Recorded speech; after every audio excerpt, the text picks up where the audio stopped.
Dame de beber.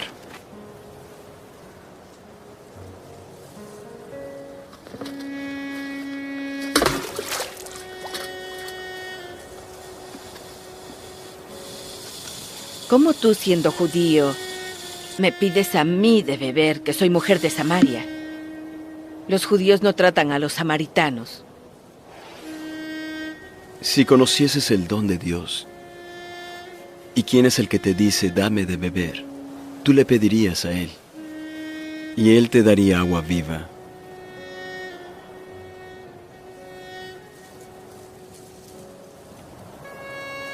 No tienes con qué sacarla, y el pozo es hondo. ¿De dónde, pues, tienes el agua viva? ¿Eres mayor que nuestro padre Jacob, que nos dio este pozo, del cual bebieron él y sus hijos y sus ganados? Quien bebiere de esta agua volverá a tener sed. Mas el que bebiere del agua que yo le daré no tendrá sed jamás, sino que el agua que yo le daré será en él una fuente de agua que brote para vida eterna.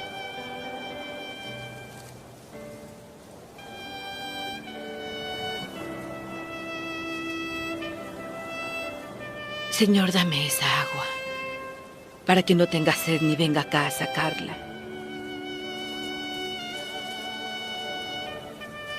Ve, llama a tu marido y vuelve. No tengo marido. Bien has dicho, no tengo marido. Porque 5 maridos has tenido, y el que ahora tienes no es tu marido. Esto has dicho con verdad. Señor, parece que eres profeta.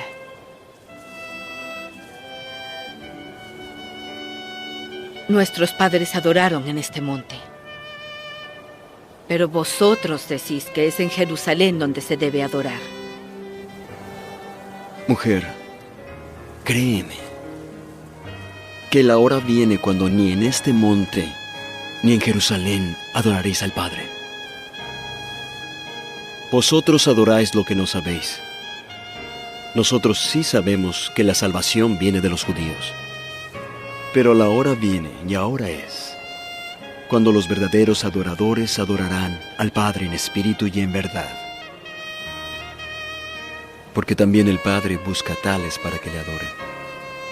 Dios es espíritu, y los que le adoran es necesario que le adoren en espíritu y en verdad.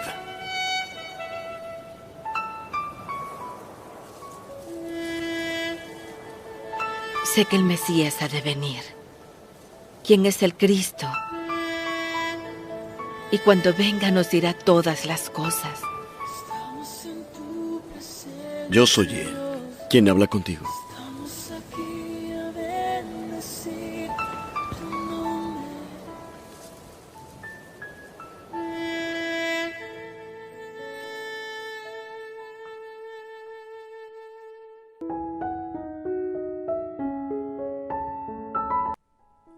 Para que el Espíritu Santo realice su obra en nuestra vida, necesitamos estar susceptibles a su voz.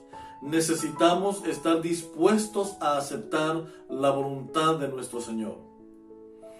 En el pueblo de Israel, en los tiempos de Jesús, había una enorme división, no solamente porque el pueblo judío se creía mejor y superior a todos los habitantes de la tierra. Dicho sea de paso, en el atrio exterior del templo había una leyenda, había una declaración que decía que ningún gentil podía pasar de ese lugar. Solamente estaba reservado para los judíos. Sin embargo, cuando Jesús viene a esta tierra por primera vez, Él viene y atrae así a los gentiles, los que estaban más susceptibles a escuchar su voz. Tal es así que en el mismo pueblo de Israel había una enorme división. Es decir, recordemos que después de la división del reino del norte y del reino del sur, después de que Sennacherib se había llevado a las 10 tribus del norte como esclavizadas hacia Asiria, y regresaron, miren lo que hizo el el rey de Asiria, Sennacherib, en lugar de enviar a algunos israelitas para poblar la tierra del reino del norte, envió extranjeros y paganos con costumbres paganas e idólatras para poder poblar el reino del norte de Israel. Y así fue como el pueblo de Israel, el norte por lo menos, no tuvo opción, no tuvo ninguna actividad religiosa apegado a la Sagrada Escritura. Es decir, todo ese pueblo que llegó a poblar allí, que eran extranjeros, es lo que se llegó a conocer como el pueblo de los samaritanos. El pueblo judío, allá por el año 457, que regresaron los últimos exiliados, comenzaron a vivir una vida completamente diferente. Y toda la gloria que debe tener la segunda venida de Cristo como Rey de Reyes y Señor de Señores, la aplicaron a su primera venida como alguien sobrenatural, con alguien con un poder grande que vendría a librarnos de la opresión romana. Sin embargo, vamos a ver bien que entre los judíos y los samaritanos había una enorme enemistad, no se querían. Primero porque los judíos decían que el único lugar donde debía adorarse a Dios y el único lugar donde Dios aceptaba adoración era en el templo de Jerusalén. Que en los tiempos de Esdras, los samaritanos quisieron ayudar en algún momento a los judíos a construir, pero estos rechazaron completamente la oferta de los samaritanos. Y desde por allá viene esa enemistad. Sin embargo, cuando llegamos al tiempo de Jesús, los samaritanos habían erigido también un templo en el monte de Gerizim, y allí habían hecho un templo, pero ellos no habían dejado completamente sus costumbres paganas. Para el tiempo de Jesús, los samaritanos no creían en los profetas ulteriores, solamente en los primeros escritos de la Biblia, que eran los libros de Moisés. El resto de los libros para los samaritanos eran considerados única y exclusivamente partidistas a los intereses religiosos de los judíos. Así que ellos habían erigido un templo y decían, bueno, aquí es donde nosotros debemos adorar. Y los judíos decían, no, es en Jerusalén donde debemos adorar. Y había una enemistad no solamente social, no solamente por el pueblo genealógico, sino una gran división religiosa.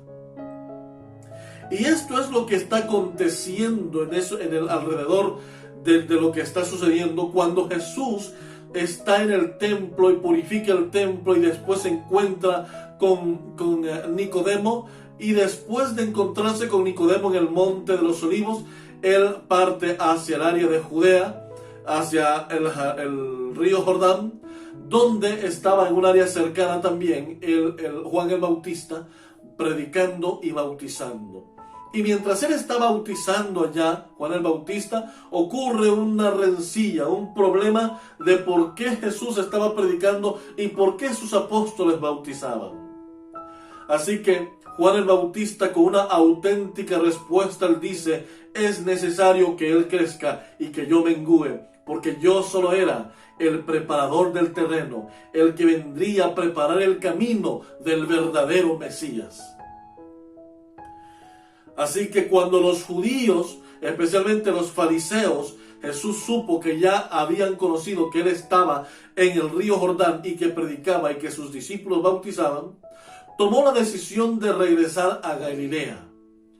Pero aunque para regresar a Galilea se podía ir por diferentes lugares sin pasar por la ciudad de Sicar, Jesús, que caminaba una vida y tenía una vida espiritual genuina y consagrada a nuestro Padre Celestial, entendió que el llamado de Dios era a pasar por la ciudad de Sicar. La ciudad de Sicar quedaba cerca de Siquem y era la región de los samaritanos. Así que Jesús comienza el largo camino hacia Galilea, pero ahora por la senda de Sicar. Y cuando va llegando por allí es un lugar completamente desértico, no hay nada bueno ni nada vivo cerca, y lo único que se encontraba por ahí era un pozo muy antiguo. La tradición judía decía que ese pozo lo había fundado, lo había construido Jacob mismo, el patriarca de los patriarcas, allá Abraham, Isaac, Jacob, el tercero en esa línea. Y entonces era un tesoro muy preciado para la gente que vivía en esa región, porque Jacob les había dado este pozo como herencia. Jesús, al llegar cansado del camino, sus apóstoles, sus discípulos se van por allí a buscar, a ver qué encontraban de comer por la región. No era tiempo de siega, todavía faltaba algunos meses para poder levantar la cosecha, así que no había ni siquiera trigo, no había absolutamente nada. Y Jesús, cansado del camino, Jesús sin comer y Jesús con mucha sed, se dirigió al pozo de Jacob. Y allí se quedó esperando, porque era un pozo profundo. No se podía sacar agua con la mano. Había que esperar a que alguien llegara y que pudiera traer una soga para poder meter un recipiente y sacar agua. Así que Jesús pacientemente esperó. Jesús conocía de la división de los samaritanos y los judíos.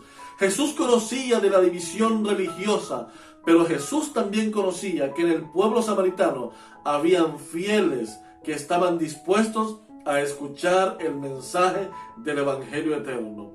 Y Jesús se quedó pacientemente a un lado del pozo, esperando a que alguien llegara.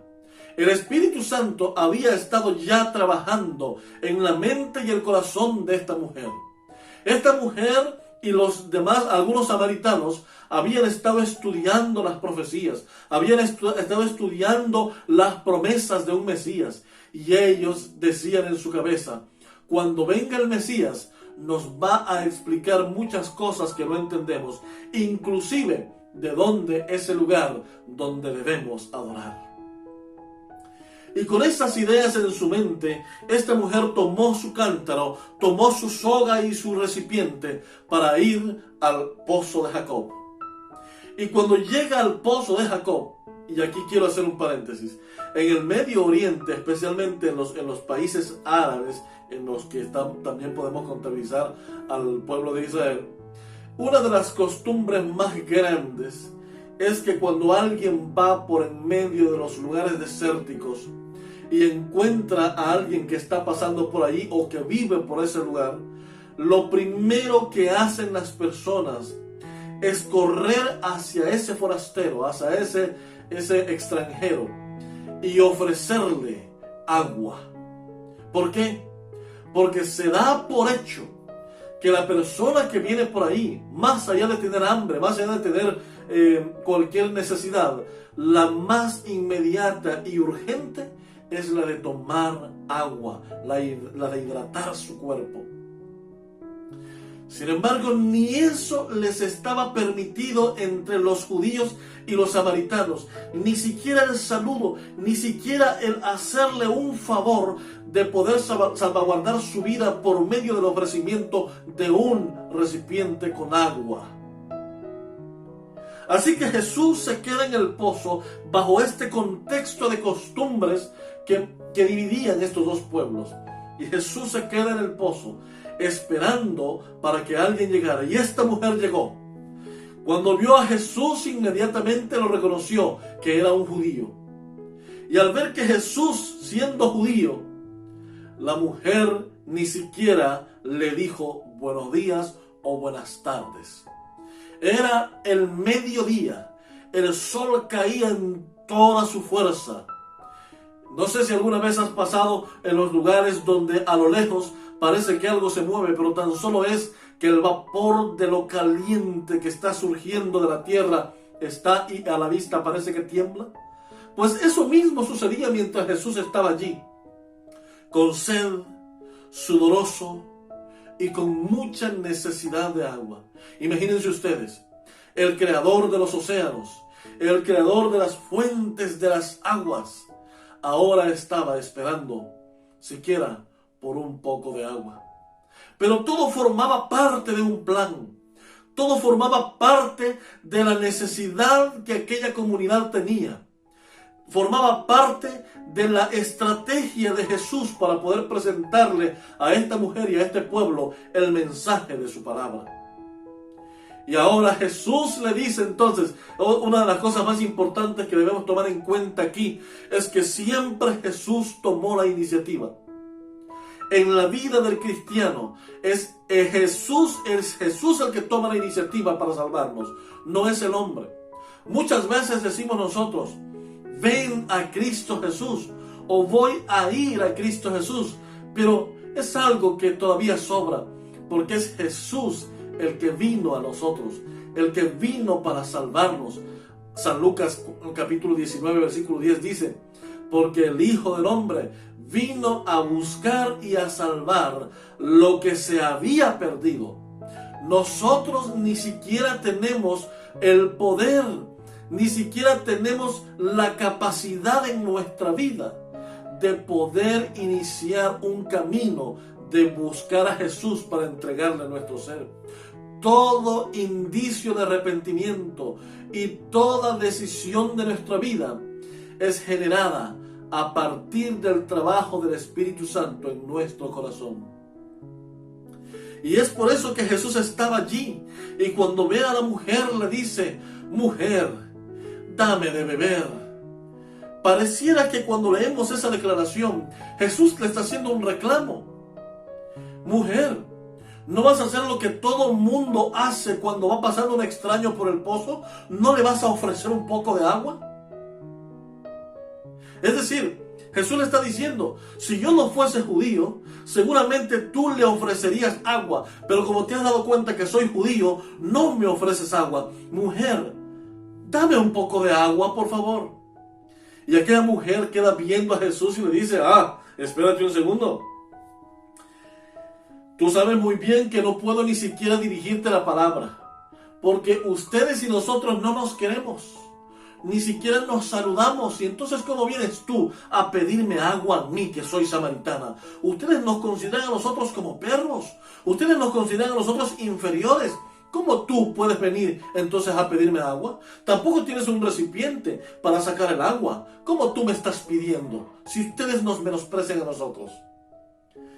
Y Jesús le dice a la mujer, si tú supieras quién es el que te está pidiendo agua, no solamente le darías, sino que le pedirías a él también agua, y él te daría agua viva. Y esta mujer, no entendiendo algunas cosas, dice, bueno, está bien, pero tú no tienes con qué sacarla. Y ahora la mujer le responde, Señor, ¿y dónde está esa agua viva que tú tienes? Hombre, dame a mí, así yo no podré tener que estar viniendo aquí a cada rato para tomar agua y llevar a los míos. ¿Saben algo? Todavía esta mujer no había comprendido algunas cosas. Sin embargo, le dice a la mujer, ustedes dicen que donde se debe adorar es en Jerusalén. Nosotros decimos que es aquí. Y enfrente estaba el monte con el templo destruido. Entonces sabemos que cuando venga el Mesías, Él nos va a declarar todas estas cosas. Esta declaración la hacía tratando de evadir el hecho de que Jesús ya conocía su vida privada. La mujer había mantenido en secreto toda una vida trágica de desamores. El hombre con quien compartía su vida actualmente no era su marido, pero había tenido ya varios maridos en el pasado. Y como ustedes bien saben, las leyes judías y las leyes israelitas eran muy restrictivas con respecto a esto. Esta mujer había optado para no ser para no ser vista mal por la sociedad, para no ser tratada como cualquier persona por la sociedad que la rodeaba, había preferido guardar esto en silencio. Si esto salía a la luz, sería menospreciada, sería rechazada por el que estaba con ella, sería por el marido que compartía su vida con ella, sería rechazada por la sociedad misma, sería vista como una persona no bienvenida y probablemente hasta la habrían expulsado de su comunidad. Cuando Jesús le declara este secreto, la mujer completamente comienza a temblar. Se da cuenta que está delante de alguien que sobrepasa lo normal. Se da cuenta que este hombre era más que cualquier hombre. Era seguramente alguno de los profetas. Y la mujer, un poco evasiva, aún le dice: "Ay, Señor, yo sé que cuando venga el Mesías nos declarará todas estas cosas". Y en el versículo 26 Jesús le responde: "Yo soy", y hace una pausa, "el que habla contigo". Esta mujer, a veces nosotros cuando leemos esta partecita, no logramos entender la profundidad de las palabras que Jesús está diciendo aquí. Sin embargo, cuando las analizamos en el idioma original, en griego, podemos darnos cuenta de la profundidad de las palabras que Jesús pronuncia aquí. Yo soy el que habla contigo. Esta mujer, como todo israelita, sabía que Jesús sería el enviado de Dios y que sería Dios con los hombres. Y por eso es que algunos judíos se equivocaron pensando que su advenimiento sería pomposo, con gran poder sobrenatural sobre la tierra.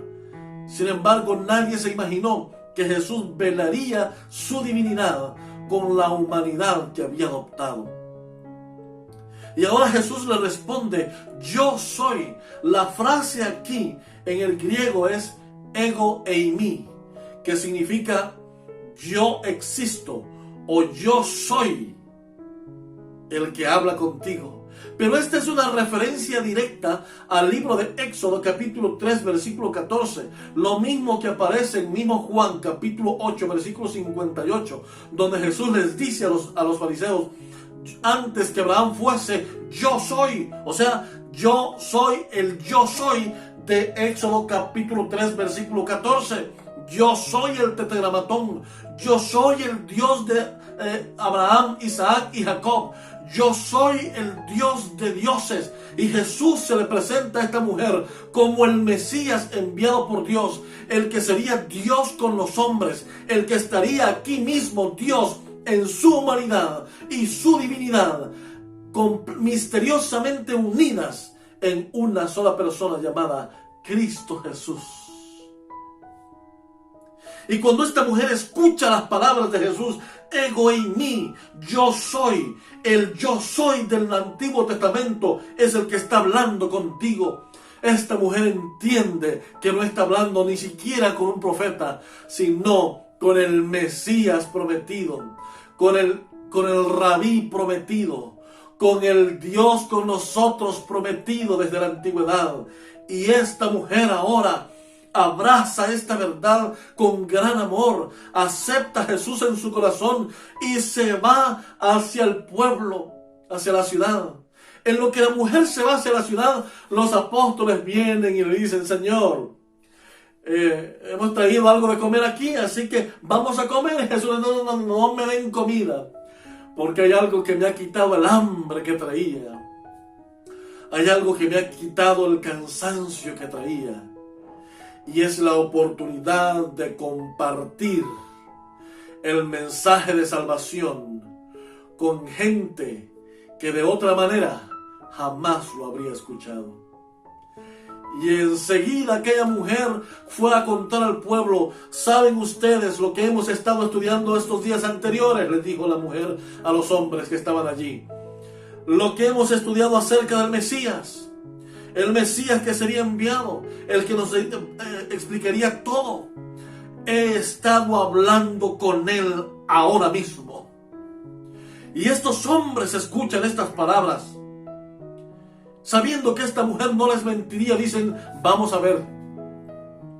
Y llegaron donde Jesús estaba. Y le rogaron después de escucharlo, porque las palabras de Jesús penetraban en su corazón. Hacían que se cumplieran las promesas del Antiguo Testamento. Y ahora le invitaron a pasar al pueblo y que se quedara muchos días con ellos. Y se quedó algunos días con ellos, unos 2 días por lo menos, se quedó con ellos predicándoles el Evangelio. Mis queridos hermanos, muchas veces nosotros nos ponemos a pensar, necesitamos ir y predicar. Pero antes de ello necesitamos, como en el estudio anterior, un reavivamiento y una reforma completa en nuestra vida. Necesitamos nacer de nuevo como Nicodemo. Necesitamos reencontrarnos con Cristo Jesús como Saulo camino a Tarso. Necesitamos una experiencia nueva en nuestra vida, un encuentro personal con Jesús. Y cuando hayamos hecho ese paso, entonces podremos ir a aquellos que están esperando con gran amor un mensaje directo a su corazón. Jesús se pudo ir para Galilea por cualquier otro sitio, pero tomó la decisión de irse por Sicar, porque él sabía, a través de su consagración, a través de la oración, el Espíritu Santo le había dejado entender que era por Sicar que debía irse, porque allí había un pueblo que necesitaba salvación, necesitaba arrepentimiento. Yo no sé en este momento qué es de tu vida. Probablemente estamos buscando en la fuente de la vida equivocada. Esta mujer había esperado por mucho tiempo y enfrente del pozo tenía el monte Gerizim, y ella pensaba que allí encontraría las respuestas a sus preguntas, a sus incógnitas y a sus necesidades. Lo que ella no se había dado cuenta es que estaba hablando con el autor de la vida, el suplidor de las soluciones a las necesidades. Estaba hablando con el Dios con nosotros, con el gran yo soy. Estaba hablando con Cristo Jesús. Y cuando esta mujer entendió que Jesús era el Mesías y la respuesta a todas sus preguntas, abrazó esa verdad. Probablemente estés buscando en el lugar equivocado. Tal vez estés buscando las respuestas a los problemas que tienes en lugares equivocados, en doctores, en brujerías, en drogas, en alcohol, en mujeres, en prostitución o quién sabe cuántas cosas más. Cuando la solución a tus problemas y a tus dificultades están en Cristo Jesús. Busca a Cristo Jesús y en Él encontrarás el agua de vida eterna. Tomemos de Cristo Jesús, porque la primera vez que tomemos de Él, no es que nunca más tendremos sed, sino que siempre queremos estar tomando del agua viva. Hoy te invito para que dejes de buscar en el lugar equivocado y vengas a Cristo Jesús por medio de su palabra y le digas: Señor Jesús, yo quiero que me des del agua viva que tú tienes. Entra en mi corazón, transforma mi vida, hazme un digno hijo tuyo y permite que el Espíritu Santo me guíe en todo momento. Que Dios te bendiga en esta hora y espero verte en nuestro próximo estudio bíblico. Hasta entonces.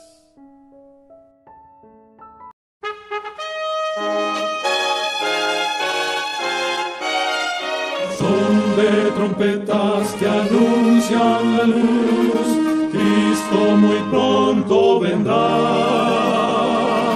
a la batalla por nuestro Jesús. Si venceremos, Cristo Cristo muy pronto